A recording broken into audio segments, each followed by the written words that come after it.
Test 1. You will hear a number of different recordings, and you will have to answer questions on what you hear. There will be time for you to read the instructions and questions, and you will have a chance to check your work. All the recordings will be played once only. The test is in 4 sections.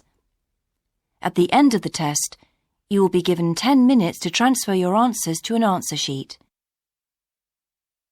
Now turn to Section 1. Section 1.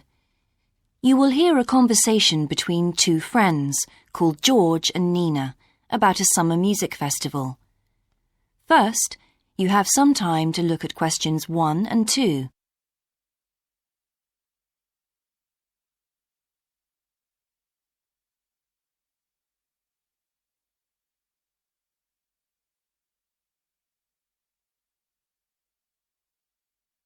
You will see that there is an example that has been done for you.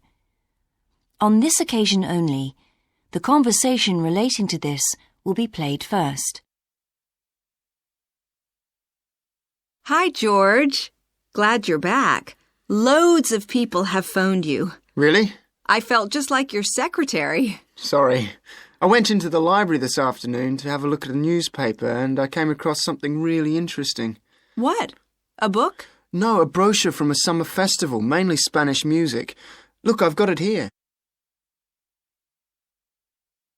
George says that he found a brochure from a festival, so B has been circled as the answer. Now we shall begin. You should answer the questions as you listen, because you will not hear the recording a second time. Listen carefully and answer questions 1 and 2.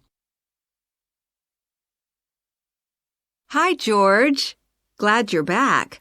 Loads of people have phoned you. Really? I felt just like your secretary. Sorry. I went into the library this afternoon to have a look at a newspaper and I came across something really interesting. What? A book? No, a brochure from a summer festival, mainly Spanish music. Look, I've got it here. Spanish music? I really love the guitar. Let's have a look. So what's this group, Guittarini? They're really good. They had a video with all the highlights of the festival at a stand in the lobby to the library, so I heard them. They play fantastic instruments, drums and flutes and old kinds of guitars. I've never heard anything like it before. Sounds great. Okay, shall we go then? Spoil ourselves? Yes, let's. The only problem is there aren't any cheap seats. It's all one price. Well, in that case, we could sit right at the front. We'd have a really good view. Yeah, though I think that if you sit at the back, you can actually hear the whole thing better. Yes. Anyway, we can decide when we get there. Before you hear the rest of the conversation, you have some time to look at questions 3 to 10.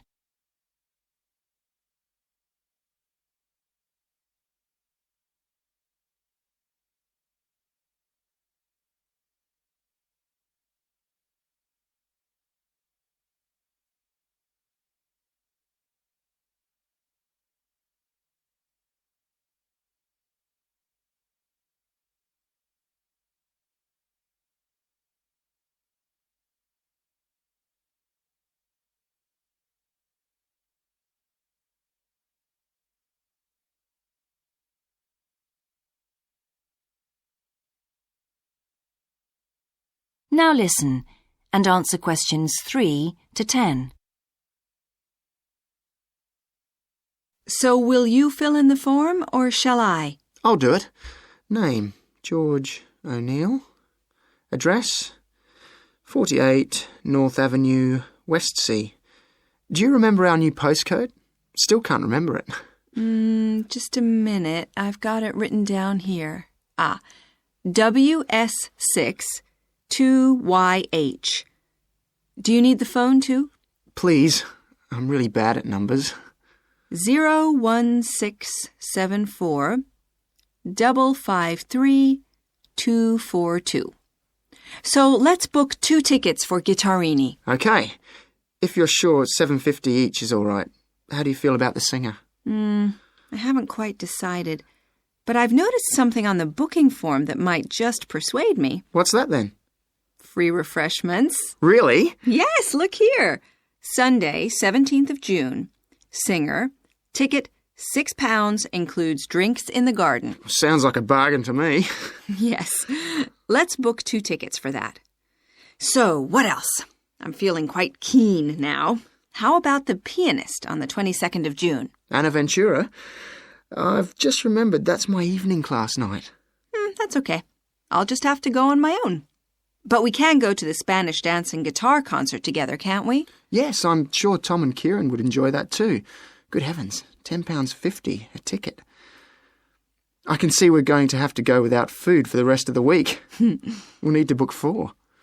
Wish we were students. Look, children, students, and senior citizens get a 50% discount on everything.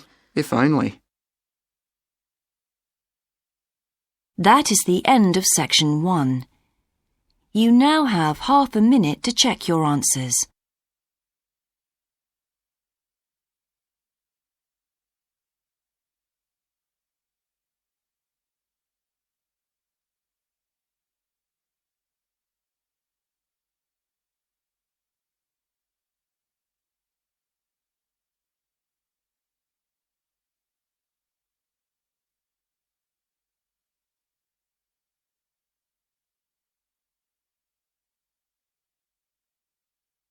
Now turn to section 2.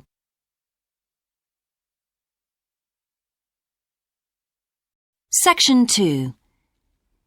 You will hear the education officer of a dinosaur museum giving information to some teachers who are planning a school visit.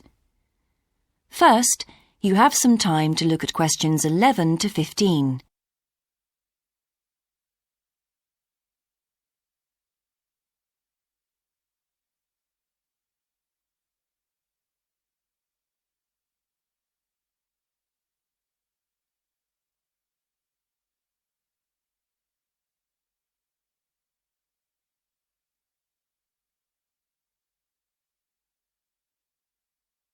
Now listen carefully and answer questions 11 to 15. Hello, and thank you for asking me to your teachers' meeting to talk about the Dinosaur Museum and to tell you a bit about what you can do with your students there. Well, let me give you some of the basic information first. In regard to opening hours, we're open every day of the week from 9 a.m. to 8 p.m. except on Mondays, when we close at 1:30 p.m. And in fact, the only day in the year when we're closed is on the 25th of December. You can book a guided tour for your school group any time that we're open. If you bring a school group to the museum, when you arrive, we ask you to remain with your group in the car park. One or more of the tour guides will welcome you there and brief you about what the tour will be about. We do this there because our entrance is quite small and we really haven't got much room for briefing groups in the exhibition area. As far as the amount of time you'll need goes, if you bring a school group, you should plan on allowing a minimum of 90 minutes for the visit. This allows 15 minutes to get on and off the coach, 45 minutes for the guided tour, and 30 minutes for after-tour activities. If you're going to have lunch at the museum, you will of course have to allow more time. There are 2 cafes in the museum with seating for 80 people. If you want to eat there, you'll need to reserve some seating, as they can get quite crowded at lunchtime. Then, outside the museum at the back, there are tables, and students can bring their own lunch and eat it there in the open air. Before you hear the rest of the talk, you have some time to look at questions 16 to 20.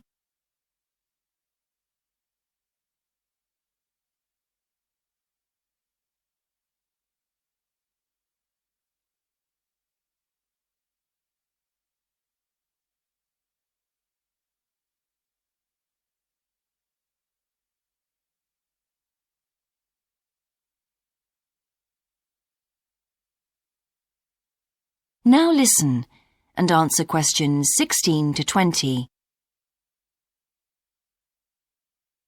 When the students come into the museum foyer, we ask them to check in their backpacks with their books, lunchboxes, etc. at the cloakroom before they enter the museum proper.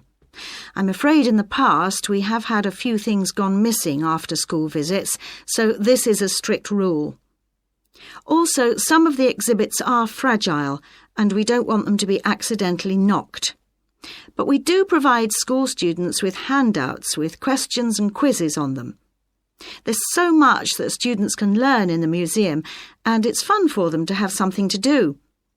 Of course, they'll need to bring something to write with for these. We do allow students to take photographs. For students who are doing projects, it's useful to make some kind of visual record of what they see that they can add to their reports.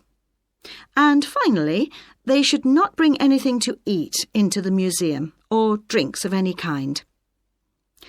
There are also a few things that students can do after the tour. In the theaterette on the ground floor, there are continuous screenings of short documentaries about dinosaurs which they can see at any time. We used to have an activity room with more interactive things like making models of dinosaurs and drawing and painting pictures, even hunting for dinosaur eggs. But unfortunately the room was damaged in a bad storm recently when water came in the roof, so that's closed at the moment. But we do have an IT centre where students have access to CD-ROMs with a range of dinosaur games. These games are a lot of fun, but they also teach the students about the lives of dinosaurs, how they found food, protected their habitat, survived threats, that kind of thing. And I think that's all I have to tell you. Please feel free to ask any questions if you would like to know anything else about. That is the end of Section 2. You now have half a minute to check your answers.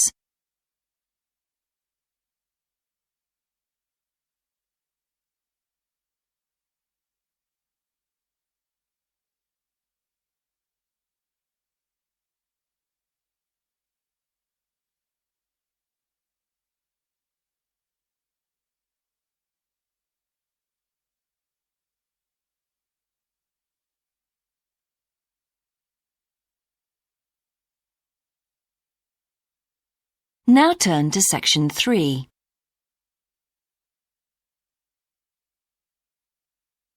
Section 3. You will hear a student called Sandra talking to her tutor about a draft proposal she has written for a competition.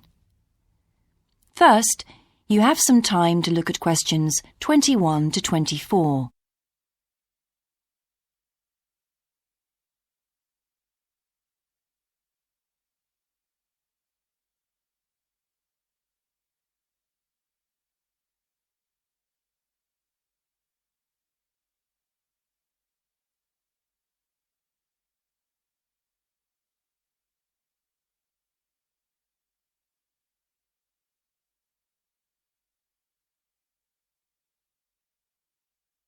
Now listen carefully and answer questions 21 to 24. Right, Sandra. You wanted to see me to get some feedback on your group's proposal, the one you're submitting for the Geography Society field trip competition. Uh-huh. I've had a look through your proposal, and I think it's a really good choice. Oh. In fact, I only have a few things to say about it, but even in an outline document like this, you really have to be careful to avoid typos and problems with layout in the proposal, and even in the contents page. So read it through carefully before submitting it, okay? Will do. And I've made a few notes on the proposal about things which could have been better sequenced. Okay. As for the writing itself, I've annotated the proposal as and where I thought it could be improved. Generally speaking, I feel you've often used complex structures and long sentences for the sake of it, and as a consequence, although your paragraphing and inclusion of subheadings help, it's quite hard to follow your train of thought at times. Oh. So, cut them down a bit, can you? Really? Yes, and don't forget simple formatting like numbering. Didn't I use page numbers? I didn't mean that. Look, You've remembered to include headers and footers, which is good, but listing ideas clearly is important. Number them or use bullet points, which is even clearer. Then you'll focus the reader on your main points. I thought your suggestion to go to the Navajo Tribal Park was a very good idea. No, I've always wanted to go there. My father was a great fan of cowboy films and the Wild West, so I was subjected to seeing all the epics, many of which were shot there. Mm-hmm. As a consequence, it feels very familiar to me, and it's awesome, both geographically and visually. So it's somewhere I've always wanted to visit. The subsequent research I did and the online photographs made me even keener. Before you hear the rest of the conversation, you have some time to look at questions 25 to 30.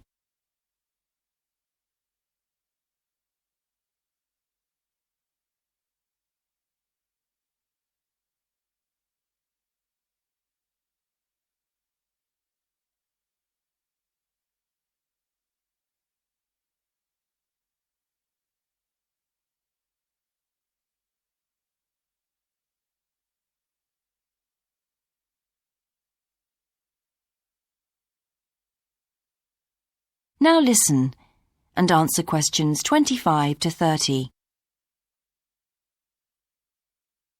Interesting. Right, let's look at the content of your proposal now. Did you find it comprehensive enough? Well, yes and no. You've listed several different topics on your contents page, but I'm not sure they're all relevant. No?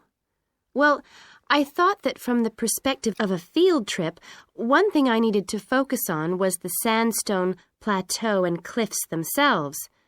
The way they tower up from the flat landscape is just amazing. The fact that the surrounding softer rocks were eroded by wind and rain, leaving these huge outcrops high above the plain. It's hardly surprising that tourists flock to see the area. Well, yes, I'd agree with including those points. And then the fact that it's been home to Native American Navajos and all the social history that goes with that. The hardships they endured trying to save their territory from the invading settlers. Their culture is so rich. All those wonderful stories. Well, I agree it's interesting, but it's not immediately relevant to your proposal, Sandra. So, at this stage, I suggest you focus on other considerations. I think an indication of what the students on the trip could actually do when they get there should be far more central, so that certainly needs to be included and to be expanded upon. And I'd like to see something about the local wildlife and vegetation, too. Not that I imagine there's much to see. Presumably the tourist invasion hasn't helped. Okay, I'll do some work on those two areas as well. But you're right, there's not much apart from some very shallow-rooted species. Although it's cold and snowy there in the winter, the earth is baked so hard in the summer sun that rainwater can't penetrate. Mm-hmm. So it's a case of flood or drought, really. So I understand. Now, before we look at everything in more detail, I've got a few factual questions for you. It would be a good idea to include the answers in your finished proposal, because they're missing from your draft. Fine. So you mentioned the monoliths and the spires, which was good. But what area does the tribal park cover? Do you know? 12,000 hectares, and the plain is at about 5,850 meters above sea level. Larger than I expected. Okay, where's the nearest accommodation? That's a practical detail that you haven't included. Have you done any research on that? Yes. There's nowhere to stay in the park itself, but there's an old trading post called Goulding quite near. All kinds of tours start from Goulding, too. What kind of tours? Well, the most popular are in four-wheel drive Jeeps, but I wouldn't recommend hiring those. I think the best way to appreciate the area would be to hire horses instead and trek around on those. Biking is not allowed, and it's impossible to drive around the area in private vehicles. The tracks are too rough. Okay. Lastly, what else is worth visiting there? There are several caves, but I haven't looked into any details. I'll find out about them. Okay, good. Now what I'd like to know is more about... That is the end of section 3. You now have half a minute to check your answers.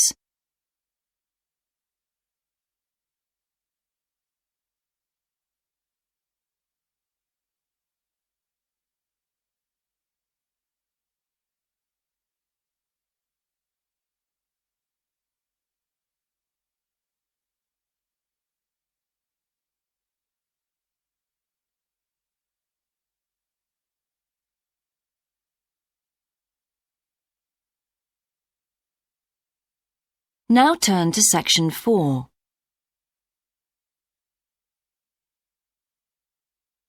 Section 4. You will hear a lecturer's introduction to a geography module. First, you have some time to look at questions 31 to 40.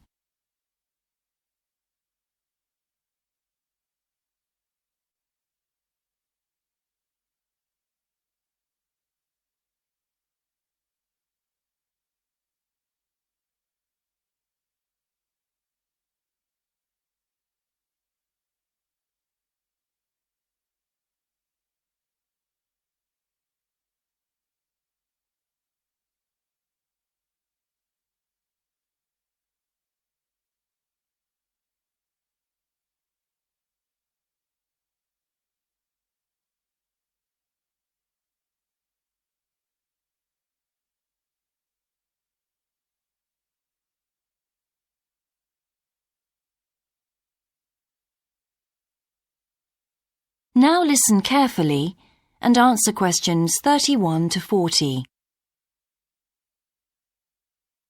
So, welcome to your introductory geography lecture. We'll begin with some basics. Firstly, what do we learn by studying geography? Well, we learn a great deal about all the processes that have affected and that continue to affect the Earth's surface.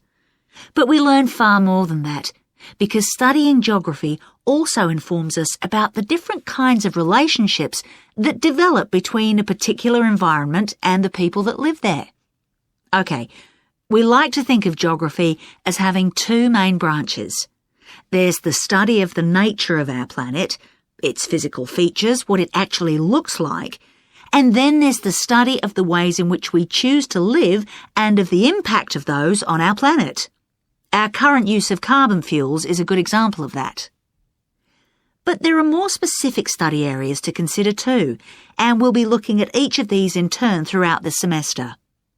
These include biophysical geography, by which I mean the study of the natural environment and all its living things. Then there's topography. That looks at the shapes of the land and oceans. There's the study of political geography, and social geography too, of course, which is the study of communities of people. We have economic geography, in which we examine all kinds of resources and their use, agriculture, for example. Next comes historical geography, the understanding of how people and their environments and the ways they interact have changed over a period of time. And urban geography, an aspect I'm particularly interested in, which takes as its focus the location of cities, the services that those cities provide, and migration of people to and from such cities. And lastly, we have cartography. That's the art and science of map making. You'll be doing a lot of that. So, to summarise before we continue, we now have our key answer. Studying this subject is important because without geographical knowledge, we would know very little about our surroundings and we wouldn't be able to identify all the problems that relate to them. So, by definition, we wouldn't be in an informed position to work out how to solve any of them.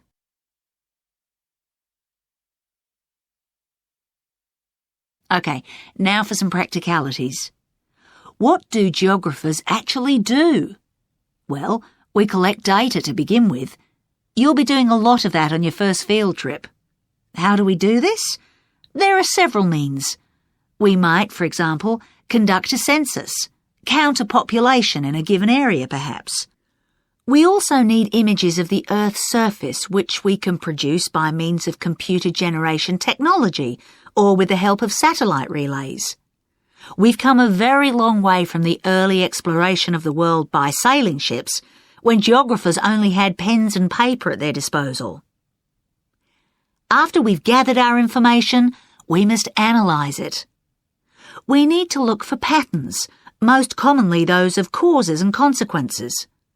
This kind of information helps us to predict and resolve problems that could affect the world we live in. But we don't keep all this information confidential. We then need to publish our findings so that other people can access it and be informed by it. And one way in which this information can be published is in the form of maps. You'll all have used one at some stage of your life already. Let's consider the benefits of maps from a geographer's perspective. Maps can be folded and put in a pocket and can provide a great store of reference when they're collected into an atlas. They can depict the physical features of the entire planet if necessary, or just a small part of it in much greater detail. But there is a drawback. You can't exactly replicate something that is three-dimensional, like our planet, on a flat piece of paper, because paper has only 2 dimensions. And that means there'll always be a certain degree of distortion on a map. It can't be avoided. We can also use aerial photographs, pictures taken by cameras at high altitude above the Earth. These are great for showing all kinds of geographical features that are not easy to see from the ground. You can easily illustrate areas of diseased trees, or how much traffic is on the roads at a given time, or information about deep seabeds, for example. Then there are Landsats. These are satellites that circle the Earth and transmit visual information to computers at receiving stations. They circle the Earth several times a day and can provide a massive information. You'll all be familiar with the information they give us about the weather, for example.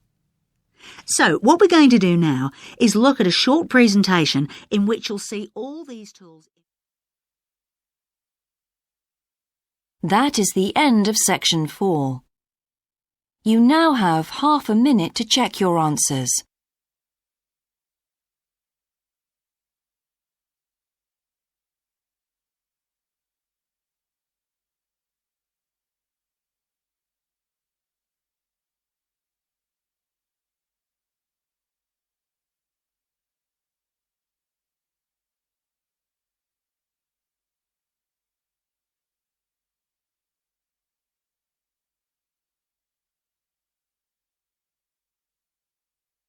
That is the end of the listening test.